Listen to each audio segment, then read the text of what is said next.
This Day in History. Because people have got to know whether or not their president's a crook. Well, I'm not a crook. Yesterday, what your country can do for you. December Mr. Gorbachev, tear down this wall. And the people who knock these buildings down. a date which will live in infamy. We shall fight in the fields and in the streets. We shall fight in the hills. We shall never surrender. All right.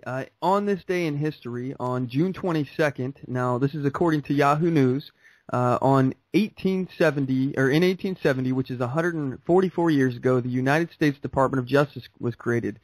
In 1940, 74 years ago, during World War II, Adolf Hitler gained a stunning victory as France was forced to sign an armistice 8 days after German forces overran Paris.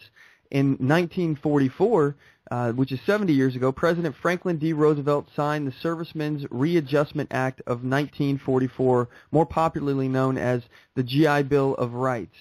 In 1964, 50 years ago, in a pair of rulings, the U.S. Supreme Court decided that Henry Miller's novel, The Tropic of Cancer, and the French film, The Lovers, were not obscene. So this was ruled on by the Supreme Court, obscenity.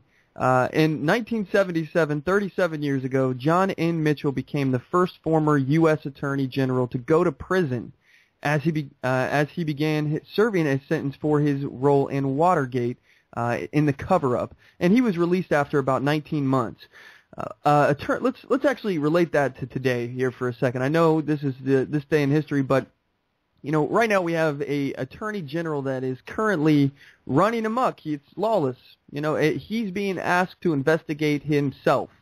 And, of course, after investigating himself, he finds that he's committed no crimes and he's done nothing wrong. So yeah, Attorney General Eric Holder, Operation Fast and Furious, where they were running guns over the border to Mexico in an attempt to basically track where these guns are going.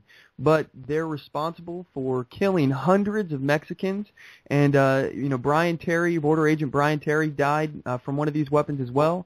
So, I mean, this is stuff that has happened before. We have actually sent a U.S. former Attorney General to prison for role in a cover-up. Now, obviously, we have a cover-up going on right now. We have Attorney General Eric Holder. He's responsible for covering up all the paperwork in Operation Fast and Furious. And we also have President Obama that's used executive privilege to cover up the scandal that's going on with that as well. So, this goes all the way up to the top. And just for the record, executive privilege is only supposed to be used in cases that, it could be harmful to national security. So someone please explain to me how gun running into Mexico, finding out what happened, is somehow going to be harmful to national security. Are we at war with Mexico? I wasn't aware of that. Is there something else going on here? We need to know. We need to find out what's going on. And Attorney General Eric Holder, not willing to release the paperwork on it. Executive privilege handed to him from Obama, and the cover-up continues. Anyway, moving back into the This Day in History segment, in 1992, which is 22 years ago, wow, 1992 is 22 years ago. That's crazy. The U.S. Supreme Court in versus the City of St. Paul unanimously ruled that hate crime laws that ban cross-burning and similar expressions of racial bias violated free speech rights. So here's another thing that we can kind of relate here. What about the guy in Benghazi that he was not in Benghazi. He was arrested for the video he created that supposedly created the whole attack in Benghazi. It was a spontaneous protest to this video. This man was actually put in jail. He's currently serving, and let's also point out that the stuff that he's in jail for right now is unrelated to his video. It's unrelated to any charges for that. He's in jail right now for a year. I believe it's been over a year now for violating his probation.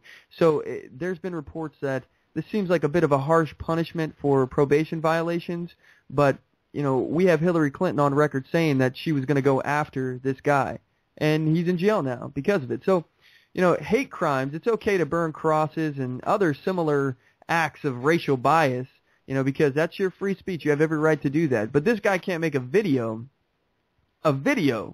this video ultimately has led him to go to jail. So I find it a bit ridiculous. But anyway, we're moving on today. If you want to join today's conversation, give us a call. The number to the show is 619-924-0986. The Mack Pack lines are open. And you can also join the conversation today by emailing us at talk@onthemoveshow.com.